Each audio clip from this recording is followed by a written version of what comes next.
Hey guys, welcome to Spooky Okie Podcast. I'm Catherine. And I'm Madison. And today we have a spooky place episode. Woo! It's Catherine's turn to tell a spooky place, so I get to just sit here and listen, which I'm really excited about. And Madison had to wait on me as per usual to finish I our did. notes. I also got here, well, we were supposed to start recording at 1. It's currently 2:17, but I texted like a few minutes before 1, and I was like, hey, I'm going to be 30 minutes late. Also, what do you want from Starbucks? So. And I was like, yeah, I'm late. I'm still working on notes anyway, so this is perfect. And could you get me a mocha cookie crumble? Yeah, so we have frappuccinos, and we're over an hour late to start as per usual. So. And we're going to try to do 2 episodes today. We are, yeah, because I'm going to be gone next weekend. I'm still so jealous. Staying in Theodora's room at the Crescent. So jealous. I was just talking to... Who was I talking to about this? It's okay. It probably doesn't matter for the story. It probably doesn't matter.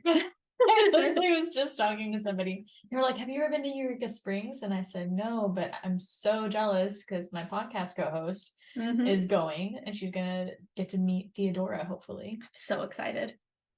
They were like, who's Theodora? I was like, only the best ghost ever. Truly the best ghost in the world. I cannot wait. I'm doing the ghost tour. Oh, really? So here's our itinerary. Okay. So we're getting there Friday night. We're doing the ghost tour, like the latest one they have. Nice. And then staying in Theodora's room. Is he going with you on the ghost tour? Yeah.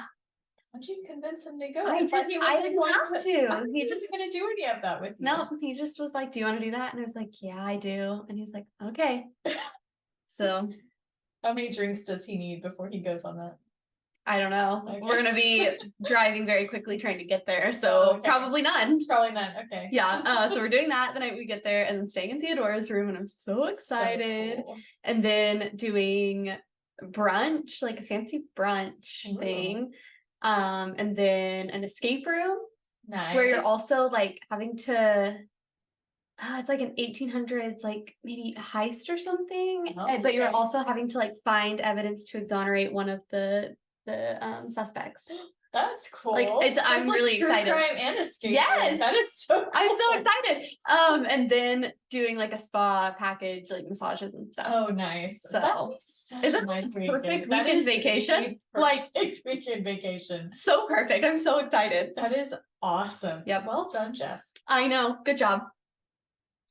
Yep, he planned all that. He was like, do you want to know what we're doing? And I was like, sure, yeah. And he's like, okay, here's what we're doing. Oh my gosh, I was like, okay, awesome. Great. That is so cool. Yeah, I thought he wasn't going to do any of the ghost stuff with you. So I thought so too, because he's not into that, but he is, so.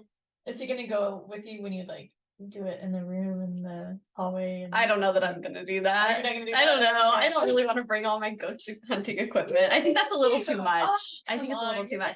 But I will happily tell if there's like anything that happens. I'll talk about it on the podcast. And maybe we just need to go sometime. Yeah. And we can do ghost hunting there. Yeah. Okay. That works. We'll do that. But I'll tell all about the ghost tour and all about the stories that they tell. Okay. And like I'll tell if anything happens. But I'm not gonna like spend my vacation. That's fair. So I just wanted some cool stories of Theodora. I mean, hopefully we'll get cool stories of Theodora without me having to bring the dowsing rods. I hope something happens without that. I wanted you to freak out Jeff and like have her point to him or something, That is tempting. He doesn't believe in any of that though. So he'd be like, they're metal rods, like they're detecting water, like yeah. I don't think it would freak him out anyway. Dang. He's a little more logical than we are. All right.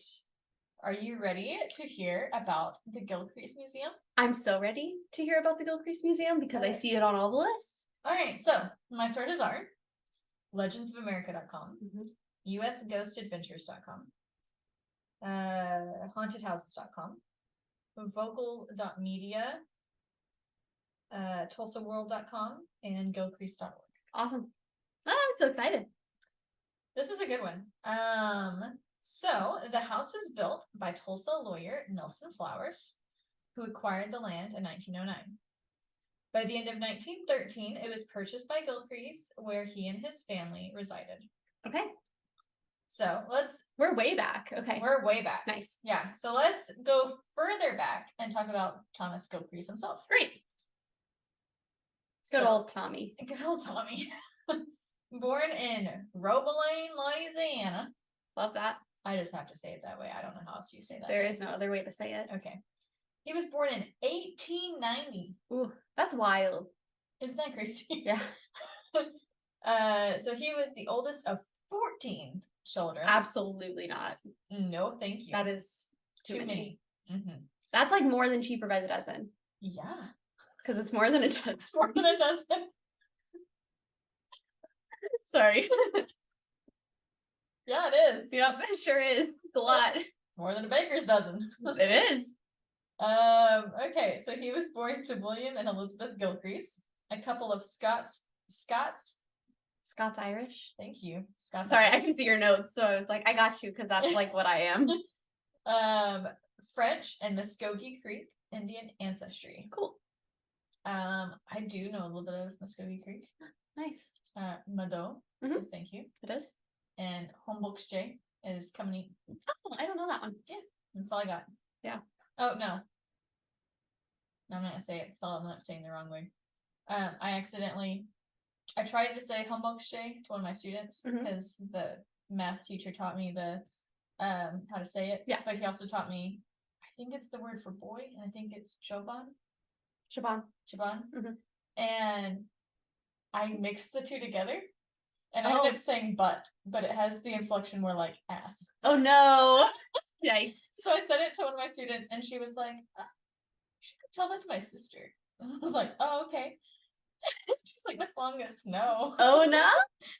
Yeah, I don't know a lot. I mean, I know what you pick up growing up in Cornwall. Yeah. Because it's like spoken there. Right. So I know the basics. Yeah. It was very fun to watch like reservation dogs and stuff like that.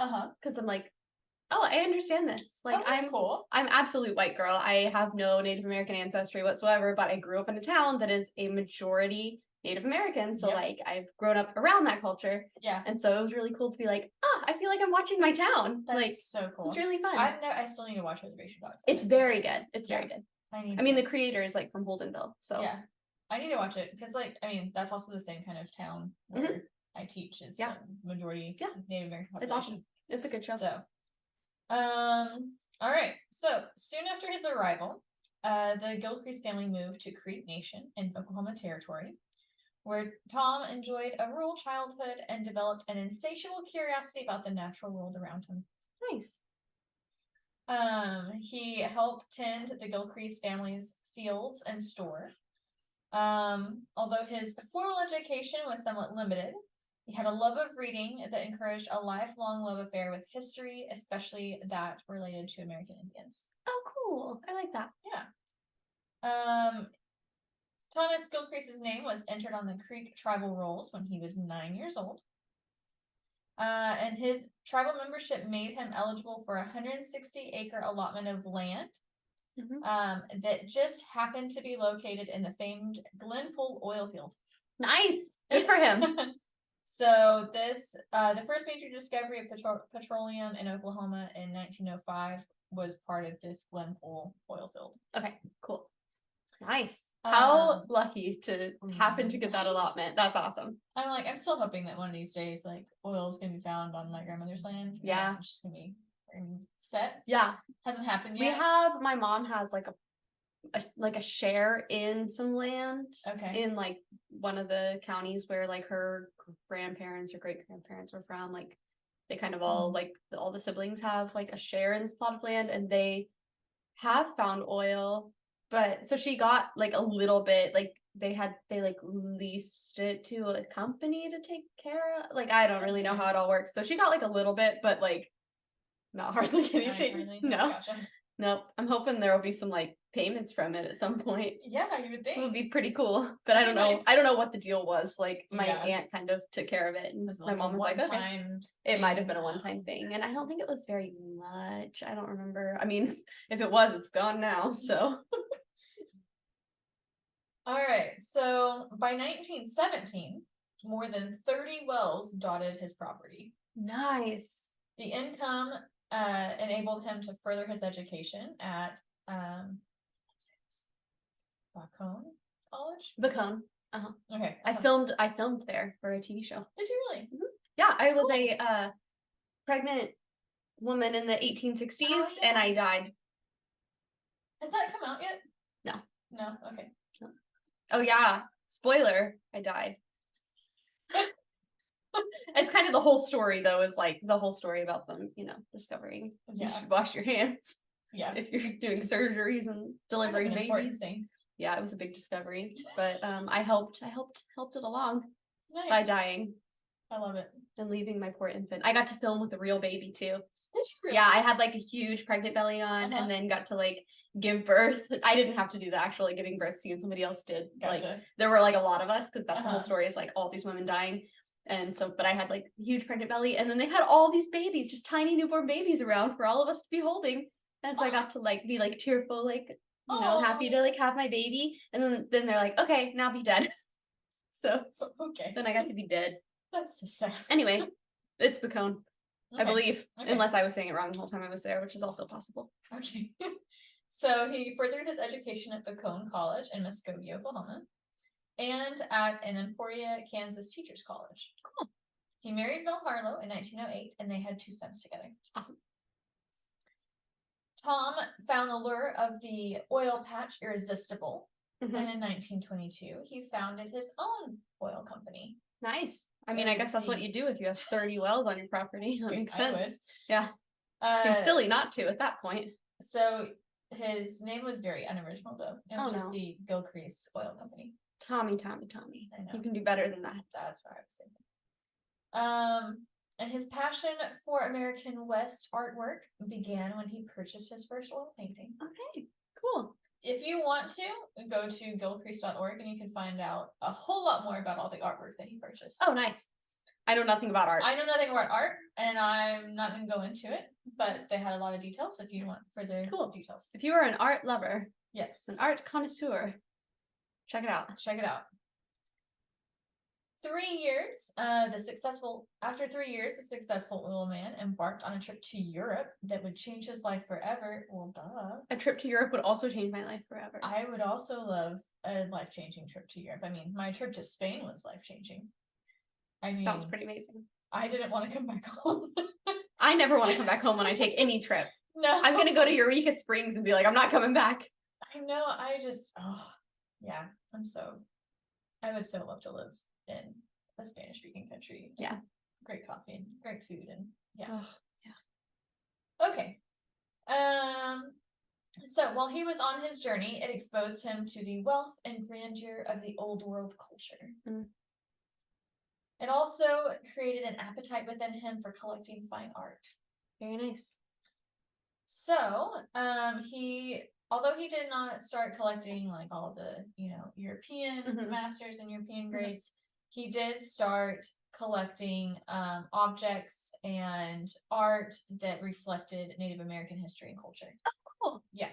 In 1937, Gilcrease moved his company headquarters to San Antonio, Texas, to be closer to his major operations, the majority of where the oil operations were located.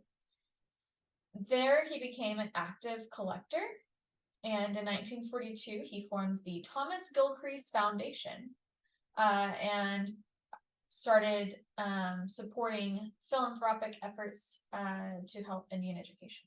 That's great. I wish he had been more creative with his name, though. I know. Yeah. He's not good with naming things. Not good with naming. Very boring. But I like what he's doing. I like that he's doing good. So after he started that organization, the following year he started a museum in San Antonio where he could exhibit his treasures of artwork. Well, that makes sense. What was it called? The Thomas Gilcrease Museum? I don't know actually. Shoot. The joke just died. I'm so sorry. Oh well. I'm sure it was, because that's what he named everything. I'm sure it was. But art historians generally consider this display that he started to be the first museum ever devoted to Western American art. Very cool. Isn't that neat? I like that. So although he was very successful with the oil business and very successful in his art, he was not so successful with marriage. Oh no.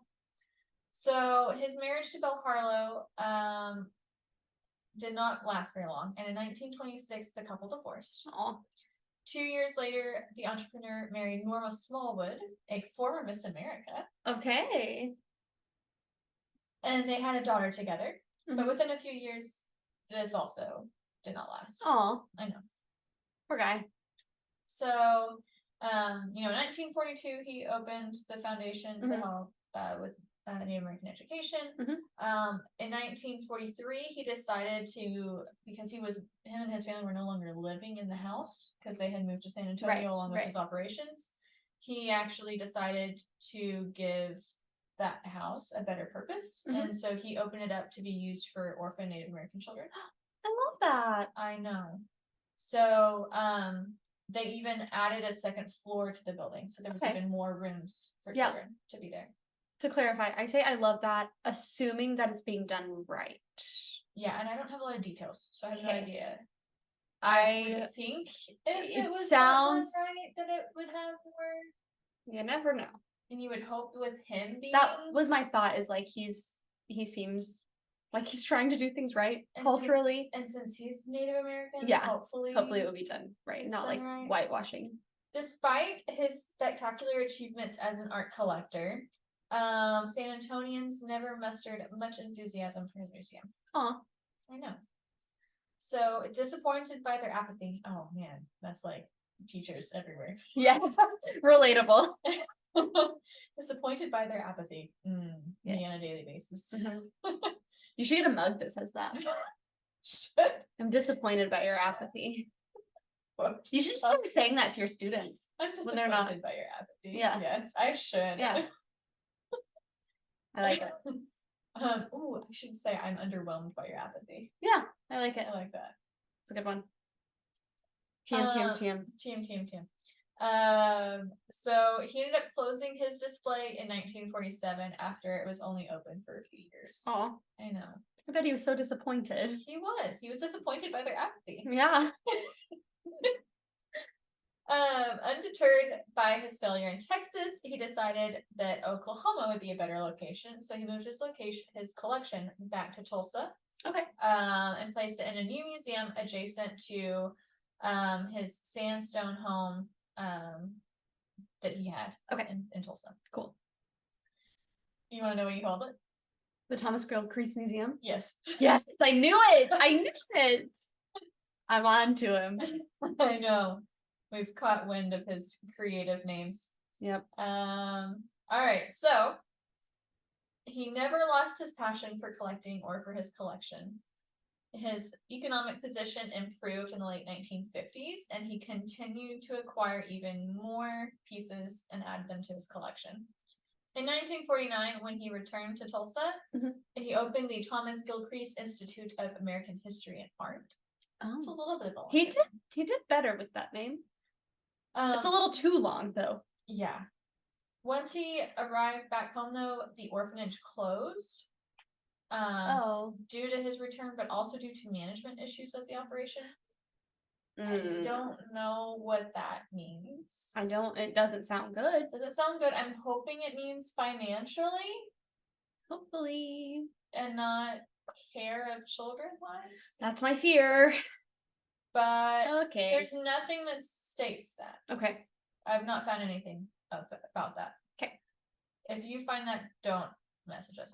I don't want to know. Actually, no, we should know if we're talking about it. I mean, we should, but I don't want to. I don't want to either, but it's good to know. Eventually, when he passed away, he left all of his collection to the city of Tulsa. Yeah. In 2008, the city of Tulsa and the University of Tulsa entered into a historic partnership to preserve and advance the Gilcrease Museum. So today, I believe it's not Texas University. I believe Tulsa University. Okay. Makes more sense, yes. Yes. Is basically the one that kind of runs the museum, and it does like different events and things like that, and uses all of that American history with the art and the different artifacts as part of like their college classes and things like that. That's awesome.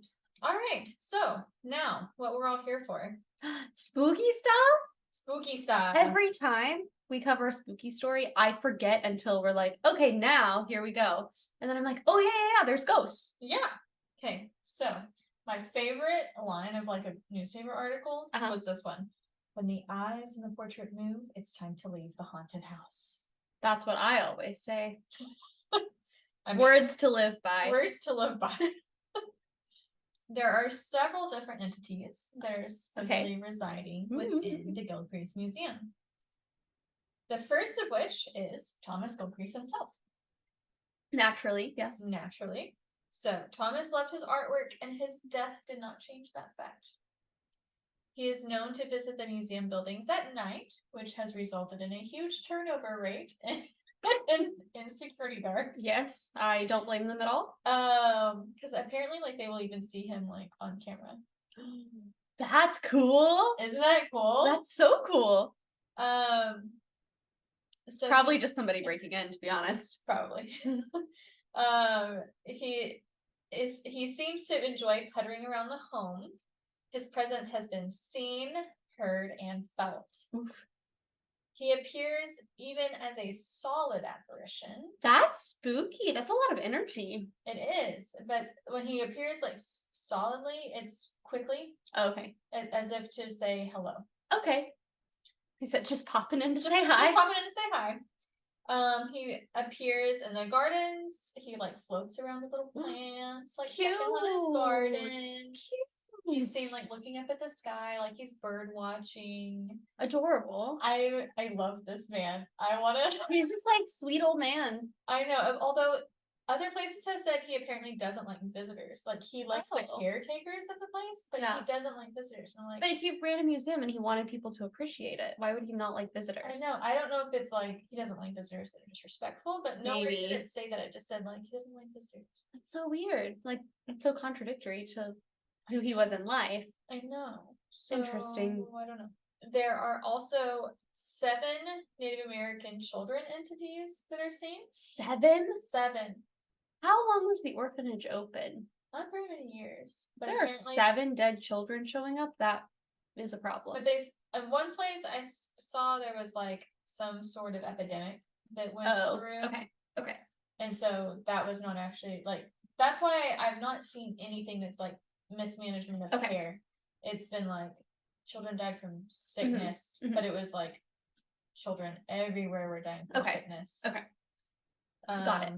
So I could be wrong, but I've not seen anything. And other than like one entity, most of them seem to be like very positive. Okay.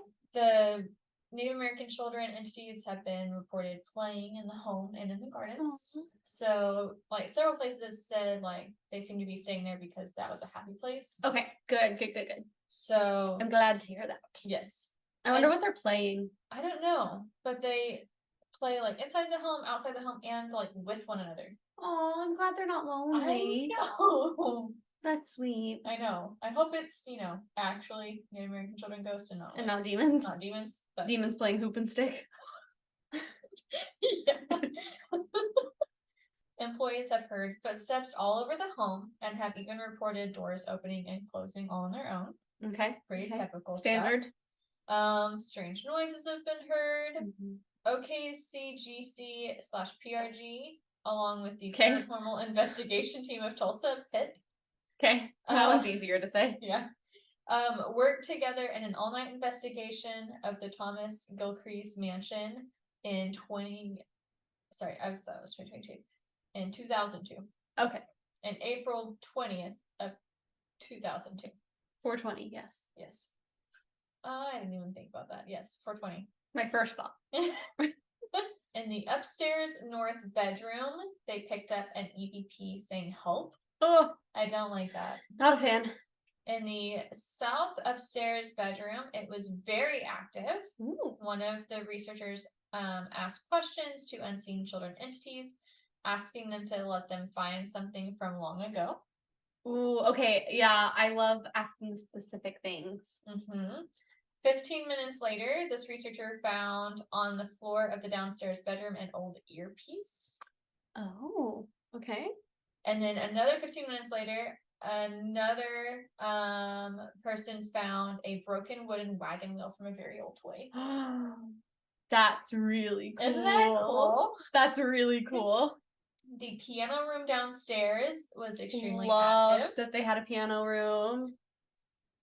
Nobody played the piano for them. You know, it's my favorite. I'm sorry. I looked multiple places to see if anybody played the piano. I could not find it. I appreciate you looking.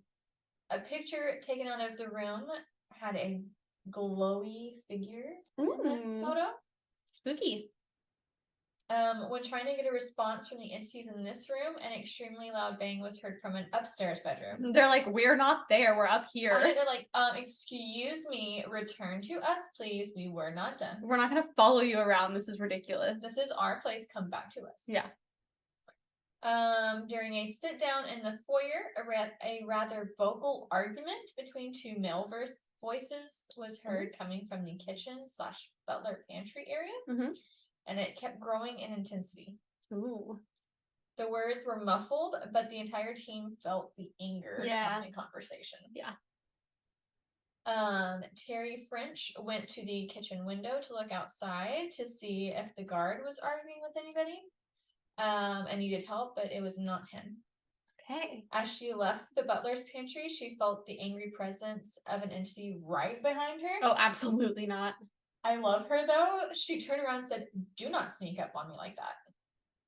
And I bet it stopped. It usually does. If you're just like, no, we're not doing that. Yeah. So the team felt that they had worn out their welcome with that entity. And Sounds like it. They left after apologizing for taking so much time. Yikes. They even left toys in the closets for the kids to play with. Oh, isn't that sweet? We should have done that at Stone Lion. We should have done that at Next time we go, let's do that. We'll do that. I'm gonna leave a toy for Irene. Makes me nervous that Irene has such a hold on us. We bring her up a lot. That's maybe not good, thinking about it now. It's fine. It might be a demon. It didn't feel menacing. That's how they get ya. Oh. You're falling into the trap. Oh. Anyway, sorry. I just thought of that because we're constantly like, oh, at the Stone Lion Inn. Blah, blah, blah. And it's always about Irene. We need to go back. Maybe we shouldn't. Maybe that's a problem. Anyway, sorry. I just thought of that and I was like, we do bring her up a lot. We are in her grasp. Like, the hold she has on us is strange. It's a little worrisome. It is a little weird. You know what I've been thinking about like a lot lately? What? Is wanting to go back to the cemetery outside Cornwall. Yeah, Violet Springs. Could do that. We also need to contact Father Adrian? Thank you, Adrian. I wanted to say Abraham. I knew that wasn't right. So close. Father Abraham had many sons. Many sons of Father Abraham. Yes. If you get that reference, then you went to VBS as a child. Church. Yeah. But yeah, I need to contact him and see if we can go to Sacred Heart. I bet he'd let us know. Hopefully. Although we're still not sponsored by anybody. Do you hear that? Somebody sponsor us so Father Adrian will let us go investigate. Please. Because we're not cool enough for him yet. Oh gosh. Alright, so Terry French also talked about like on tours, like when they do, because she works with the Tulsa Spirit Tours. Oh, cool. Or at least did at the time of the article. She said that like on tours, when they would come to the Gilcrease, cameras would fail, cell phones would shut off or wouldn't work. She said it was just weird. She said they never turned the bus off because they were afraid that they wouldn't be able to get it started again. Yeah, that makes sense. Yeah. I'm surprised that in like Broken Bow, whenever we did the Myths, Legends, and Ghost Stories thing, I'm surprised that all the vehicles started up. Because all the equipment was dying so fast. Maybe that's because it was so far. Yeah, we did park a little far. Yeah. Good for us. Yeah, that was a smart move. She also believes that the house being built with sandstone also plays a big part in the activity of the house. Yeah. She thinks that it holds a lot of energy, right? She said that quartz holds a lot of energy. Yes. And like quartz, sandstone also holds a lot of energy. And so that helps. That's probably why Thomas Gilcrease is able to appear like a solid figure. That makes sense. Because of the energy in the house. They've tried having things in the house, like children doing art appreciation classes and things like that, but they never seem to last very long. Well, when there are strange men appearing and disappearing, that kind of, yeah, that makes sense. Or when you have like probably like little kids that show up to like help with the craft and nobody knows who they are, and they just disappear. Yeah. But according to French, she does not think that Thomas Gilcrease is a fan of visitors. I'm not sure why. So strange. But she said even animals are afraid of the house. Ooh. So this is a story from Terry French. She said, so a couple years back, they installed a bunch of new security cameras and they kept going off in the south bedroom one evening. Okay. That's the one that was super active in the investigation, right? Mm-hmm. Cool. Tulsa police were called and they came out with trained police dogs where they tried to go up the stairs. The dogs absolutely refused to go up. Trained police dogs wouldn't go up They would not go up the stairs. That's not good. They started whimpering and wouldn't budge. And then they ran out of the house. That is the most convincing argument I've ever heard for spirits. That is wild. The police ended up just having to go up by themselves and not a living soul was there. I'd be like, I'm not going up there if the dogs aren't. If they're scared, like, they're smarter than us. I know. Tulsa Historical Society assistant curator Jeff Kaufman said that he's encountered the old gentleman. Kaufman was whistling. I love this. Kaufman was whistling as he walked from the kitchen to the dining room. When he stopped whistling, somebody repeated the same sequence of notes. Ooh. He said, I thought somebody was playing a trick on me, but then he looked around the house and he was the only one there. He thinks it was Thomas Gilcrease. That's wild. That's like just as good as somebody playing the piano. I mean, yeah, that makes up for the fact that nobody's playing the piano in the piano room. Okay. So, okay, good. Yeah. I'm glad that you had a musical element. Yes. Yep. So, and that is the story of the Gilcrease Museum. That was so good. I love that one. It was a fun one because there wasn't like, at least as I could find, there wasn't anything super like dark. That's great. Yeah. That's always exciting. So like, yes, children died, but as far as we know, but it was like from, natural causes. Yeah. It was from the sickness that was hurting a lot of the kids in the area.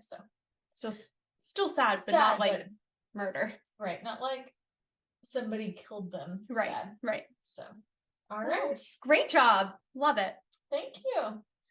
All right. Do we have anything else we need to? I don't think so. Okay. All right. Well, thank you guys for listening. I hope you guys enjoyed. If you did enjoy it, make sure that you rate and review us on Spotify and Apple Podcasts.